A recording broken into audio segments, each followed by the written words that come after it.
You have survived the shelling. You have survived the gas, the mud, the winter, the sniper who waits for a careless head above the parapet. You have survived everything the enemy has thrown at you across that strip of poisoned ground. And now, in the gray hour before dawn, an officer moves down the trench, and he gives the order that everyone has been dreading. Fix bayonets. Prepare to go over the top. You have seen what happens when men climb that ladder into the open. You watched it yesterday and the day before. Almost none of them came back. And in this moment, a single, forbidden thought rises up in you. The thought that could get you killed just as surely as the enemy machine guns. What if I say no? What if I simply refuse? This is the question at the dark heart of the First World War, the one the history books rarely dwell on. Because the terrible truth of trench warfare was this: a soldier did not have only one enemy to survive. He had two: the Germans in front of him and his own army behind him. And of the two, it was sometimes his own side that a man had most reason to fear. To understand the trap these men were in, you have to understand what an army truly is and what it is most afraid of. An army does not run on courage. It runs on obedience.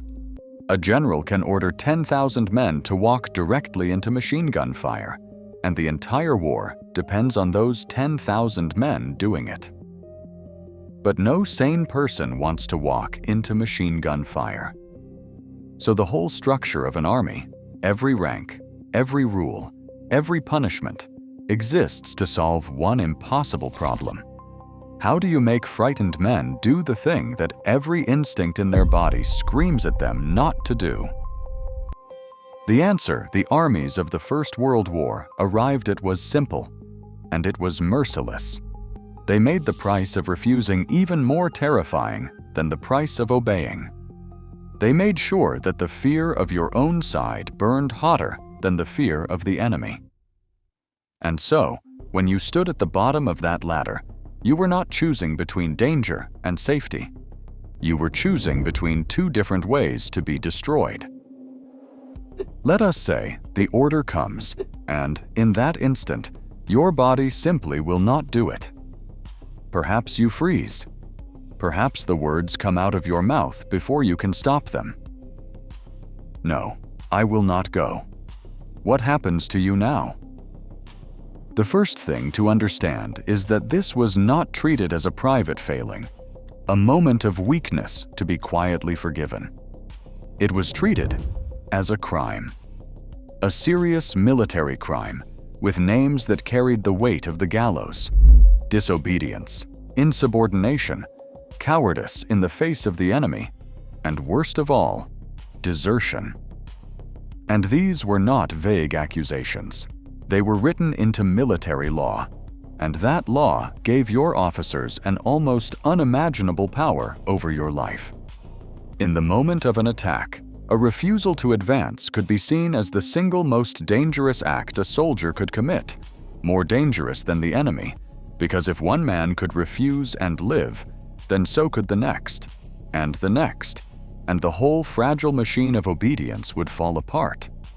That is why they came down on it so hard. They were not really punishing you. They were sending a message to everyone watching. If your refusal happened in the heat of the moment, an officer might not wait for any court at all. Under the pressures of battle, an officer had the authority, in the most extreme cases, to deal with a man on the spot. And there are accounts throughout the war of officers drawing a pistol and threatening to shoot any man who would not climb the ladder. Think about the horror of that position for a moment. Behind you stands your own lieutenant, a man from your own country, perhaps a man not much older than you, with his revolver drawn, telling you that if you do not go forward to face the German guns, he will shoot you where you stand. In front of you, the German guns. This was the trap made real, made physical, in the space of a single trench. There was, in that moment, quite literally no direction a man could turn that did not point toward death. The only choice left to you was which death, and which one carried the faint, desperate hope of survival.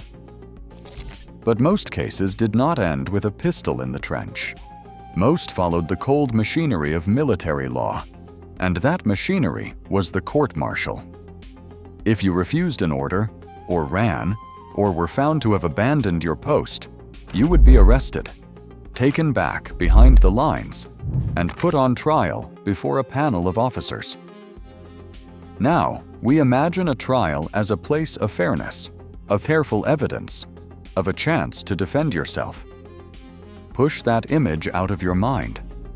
A wartime field court-martial was often a swift and brutal affair. The proceedings could be over in a matter of minutes. The accused soldier frequently had no proper legal defense, no trained advocate to speak for him, no real understanding of the process that was deciding whether he lived or died. And crucially, the men judging you were not neutral. They were officers, the very class whose entire authority depended on discipline being maintained. They understood, better than anyone, that they were not there simply to weigh your guilt. They were there to protect the army's power to command. In such a room, mercy was often seen as a weakness the army could not afford. And here we come to the cruelest injustice of all, the part that should make your blood run cold. Because the men who broke down and refused to go on were, very often, not cowards at all. They were the walking wounded of a wound that no one in that era truly understood. We now call it shell shock, or in our own time, combat trauma. These were men whose nerves had been shattered by weeks and months of unrelenting bombardment, by the constant nearness of death, by burying their friends and breathing the smell of the dead. Men who trembled uncontrollably, who could not stop weeping, who went mute, who stared at nothing, whose bodies simply stopped obeying them because their minds had been pushed past the limit of what a human being can endure. Today, we would rush such a man to a hospital and treat him with compassion. But the army of the First World War, in its early years especially, often could not tell the difference, or would not, between a mind that had genuinely broken and a man who was simply afraid and pretending. And so men who were, in truth, gravely ill, men who needed care, were instead dragged before a court, branded as cowards, and punished as criminals. A soldier could be destroyed not for any failure of character, but simply because his mind had endured more than any mind was built to bear. If the court found against you, and for lesser offenses many thousands of men were found against, the punishments were designed to break your body, and just as deliberately, to humiliate you in front of your comrades. The most infamous of these was a punishment known coldly by a number: Field Punishment Number 1. A man sentenced to it would be taken to a fixed object, a post, a wagon wheel, a fence, and there he would be bound, his arms and often his legs tied fast and left fixed in place, exposed, for up to 2 hours a day. And this could be repeated day after day for weeks. He was tied up in the open, sometimes within range of the enemy's guns, for all the other soldiers to see. And that was the entire point of it. The suffering of the man's stretched and aching body was only half the sentence. The other half was the shame. He was made into a living warning, a lesson pinned up where every passing soldier would look at him and understand, in his gut, exactly what waited for anyone who stepped out of line. The army was not merely punishing one man, it was teaching 1,000. And for the gravest offenses, The sentence was not shame. It was death. This is the hardest part of the whole grim story, and it is a true one. Over the course of the First World War, the British Army alone sentenced thousands of its own men to death, and while most of those sentences were commuted to lesser punishments, a little over 300 of them were carried out.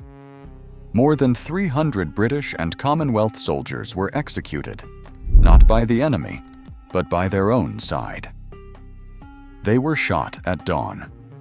The most common charge was desertion.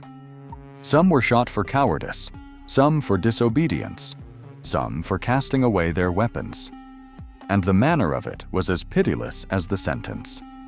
In many cases, the condemned man was tied to a post, a blindfold placed over his eyes, and a firing squad was assembled to carry out the execution. And that firing squad was often made up of ordinary soldiers, sometimes men from the condemned man's own unit, men who knew him, who were now ordered to shoot one of their own and could face punishment themselves if they refused. The cruelty of that ripples outward in every direction. One frightened man dead against a post, and a dozen more forced to become his killers, all of them wearing the same uniform, all of them supposedly on the same side. For decades after the war, the official story held firm. These men had been justly punished, examples that had to be made to keep the army together. But history did not let it rest there. As the years passed and the world came to understand what shell shock truly was, and as the families of the executed men fought to clear their names, the judgment slowly began to turn. People looked again at the boys, some of them teenagers, who had been shot at dawn, and they saw not cowards, but victims, young men who had been asked to endure the unendurable and had finally, humanly, broken. Nearly a century after the war, the British government took the extraordinary step of granting a formal pardon to those executed soldiers, an official acknowledgement that they had been failed, that they had been condemned in an age that did not understand the wounds they carried. It could not bring them back. But it was, at last, an admission of the truth, that many of the men shot by their own army had been guilty of nothing but being human in a place that had no room for it. So return, one last time, to that gray hour before dawn, to the man standing at the foot of the ladder with the order ringing in his ears. Now you understand what he truly faced. It was never as simple as brave or coward, obey or refuse. In front of him was an enemy that might kill him. Behind him was an army that might kill him just as readily, and with far less mercy, and would use his death to frighten the men beside him into climbing that same ladder. He was a small, trembling figure, caught in the gears of an enormous machine, a machine that ran on fear, and that did not much care whether the fear came from the enemy or from itself, so long as it drove men forward over the top and into the guns. That is the hidden horror of the First World War. Not only the slaughter in no man's land, but the quiet, methodical terror behind the lines, the courts and the posts and the firing squads, the whole cold apparatus built to make certain that a frightened man's own side was the last thing on earth he could ever dare to disobey.